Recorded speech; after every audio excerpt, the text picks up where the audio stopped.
아동학대 살해 미수죄 신설을 골자로 하는 아동학대 범죄 처벌에 대해 관한 특례법 개정안이 11월 28일 국회 본회의를 통과했습니다. 그동안 아동의 보호자가 학대한 아동을 살해하려다 실패한 경우 불법성이 중함에도 가중처벌 규정이 없어 죄질에 상응하는 처벌이 어려웠습니다. 그뿐만 아니라 법원이 약식 명령을 고지하는 경우 이수 명령을 병가할 수 있는지 여부가 불분명하고 아동학대 행위자 기소 시 임시조치 실효에 따른 피해 아동 보호 공백이 발생하는 등 법적 사각지대가 있었습니다. 이번 개정안은 이 같은 문제점을 해소, 아동학대 범죄에 엄정히 대응하고 아동학대 사각지대를 해소하며 피해 아동을 신속하게 보호하는 각종 조치를 강화하기 위한 것입니다. 이번 개정안의 핵심은 아동학대 살해죄 미수범에 대한 처벌 규정 신설입니다. 현행법에 따르면 아동학대 행위자가 아동을 살해하려다 미수에 그친 경우 살인죄 미수범으로 처벌됐습니다. 그러나 개정안은 아동학대 살해 미수죄를 신설함으로써 미수범에 대한 가중처벌이 가능하도록 했습니다. 또한 검사는 미수범에 대해 친권 상실 심판, 후견인 변경 심판을 의무적으로 청구하도록 규정했습니다. 국민의힘 김혜지 국회의원은 11월 21일 장애인 학대 범죄에 대한 철저한 수사, 엄중한 처벌을 내용으로 하는 장애인 학대 범죄의 처벌 등에 관한 특례법 제정안 이하 장애인 학대 특례 법안을 대표 발의했습니다. 김혜지 의원은 장애인 학대 범죄에 해당하는 행위를 구체적으로 명시해 이에 대한 처벌의 실효성을 도모하고 법무부가 장애인 학대에 대한 철저한 수사와 엄중한 범죄 처벌을 담당해 장애인의 인권을 보장하도록 하기 위해 장애인 학대 특례법 제정안을 대표 발의했다고 밝혔습니다.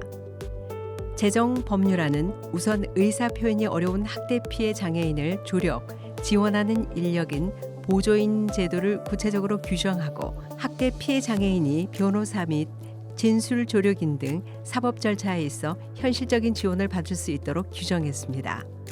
또한 지적장애 여성 성착취 및 염전노예 사건과 같이 장애인의 특수성과 취약성을 고려한 장애인 인신매매에 대한 처벌을 규정했으며 검수 완박으로 인해 고발인의 이의 신청권이 사라졌지만 장애인 학대 범죄의 경우 경찰이 불송치해도 고발인이 이의 신청할 수 있도록 특례 조항을 규정했습니다. 보건복지부는 실거주지에서 사회보장급여를 신청할 수 있는 실거주지 신청 제도가 성공적으로 확대됐다고 11월 25일 밝혔습니다. 올해 1월부터 시행된 실거주지 신청 제도는 그동안 주민등록지에서만 신청할 수 있었던 사회보장급여를 실제 거주지에서 신청할 수 있도록 해 국민들의 복지 접근성을 강화하고 복지 사각지대를 줄이는 등 국민의 삶의 질을 높이는 데 중요한 역할을 수행하고 있습니다. 11월 현재 실거주지에서 신청 가능한 사회보장급여는 아이 돌봄 서비스, 기초연금, 장애인연금, 장애수당, 긴급복지, 생계급여, 의료급여, 주거급여, 차상위 본인부담 경감, 복지 대상자 요금 감면, 교육급여, 초중고생 교육비 지원, 가사간병 방문 지원, 가사간병 방문 지원, 첫만남 이용권, 전국민 마음투자 지원, 자산 형성 지원 등 30개입니다.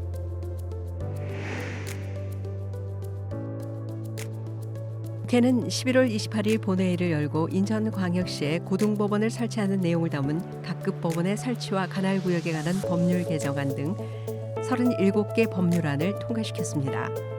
각급 법원의 설치와 관할구역에 관한 법률 개정안은 인천광역시의 고등법원을 대전, 대구, 광주광역시의 회생법원을 각각 설치하는 것을 주요 골자로 하고 있습니다.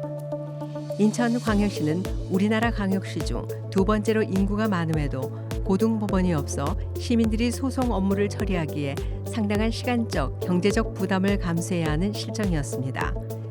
인천고등법원이 설치됨에 따라 인천광역시, 김포시, 부천시 주민들에 대한 항소심 사법 서비스 접근성이 제고되고 대전, 대구, 광주광역시 회생법원 설치에 따라 해당 지역의 도산 사건 관계자들이 보다 전문적인 사법 서비스를 신속하게 제공받을 수 있을 것으로 기대했습니다.